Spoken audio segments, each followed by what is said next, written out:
Hello everyone, ako ay magluluto na naman ng soup, Chinese soup, good for winter to. Kasi may recipe book si amo na 4 season. So, kumuha ako ng recipe niya doon sa libro niya.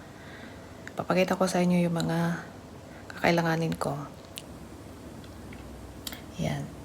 Ito yung mustard, ginger, kamatis, tapos isda.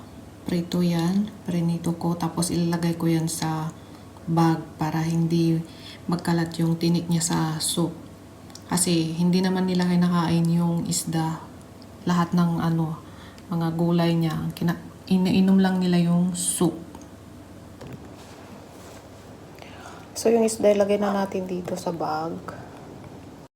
Yung isda ay nilalagay sa bag kasi for safety ng mga iinom. Kasi pag naahalo at nadurog yung isda, wala na.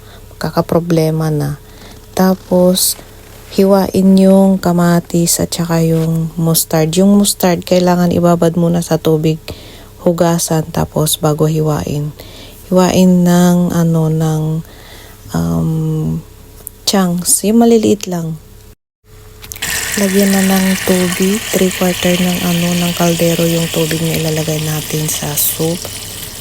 Ito pwede yung pwede kang, kumaga sa atin sa Pilipinas, sinigang. Pwede dyan yung karne, hipon o kahit na anong isda. Isa lang na natin, pakuluan natin ng 45 minutes to 1 hour.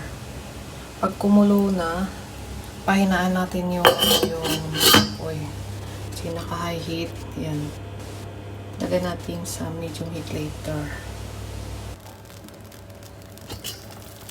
Yan, kumukulo na. Lagyan nyo ng asin o kahit na anong seasoning na ginagamit nyo sa pagluto. Pwede yan para may lasa.